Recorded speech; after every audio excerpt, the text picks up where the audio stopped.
joined now by Bob Ward, reporter for Boston 25 News, friend of the show, and I'll say it again, one of the best damn reporters anywhere. I'll just lay my reputation on that, Bob Ward. Okay, so I'm just sort of wondering what the reaction was in court. First, when you heard they had the verdict so quickly this morning, and second, when that verdict was read.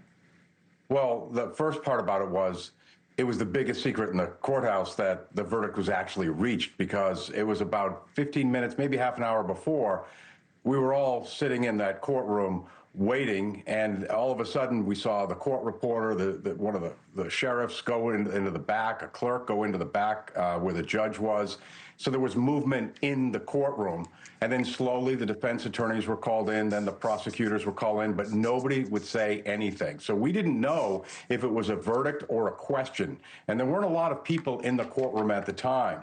But the telltale sign was when the court officers surrounded Brian Walshe before the jury was brought back, and just as the judge was coming up onto, returning into the courtroom, that's when we knew that it was likely a verdict. And then the judge herself announced that there is a verdict. The jury has reached a verdict. So, I've covered so many of these verdicts and so many other trials, and usually we get a half an hour warning that something is up, that it's a verdict. But this time we didn't have that, Ashleigh.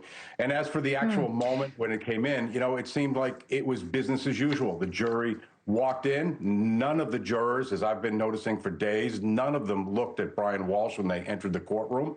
And it was a very short verdict slip. It was either find him not guilty, find him guilty of murder in the first degree, murder in the second degree. And they went right to it. What is your verdict? It is guilty, murder one.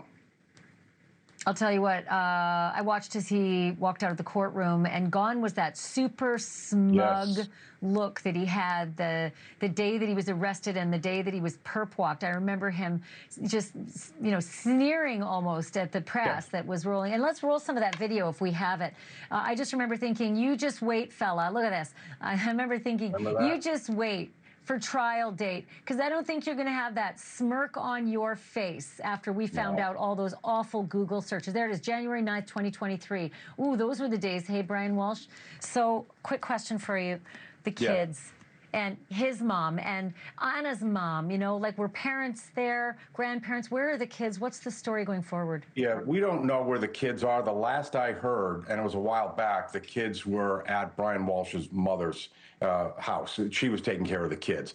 But I don't know now. I don't know what has changed. Brian Walshe's mother was in court every single day. She sat by herself right behind her son.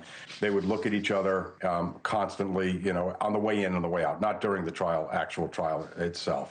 As for other family members, there were friends of Anna's in the courtroom on Friday when closing arguments were made. But today she had no one there. But I expect that that's going to change on Wednesday when sentencing takes place. There will be victim impact statements.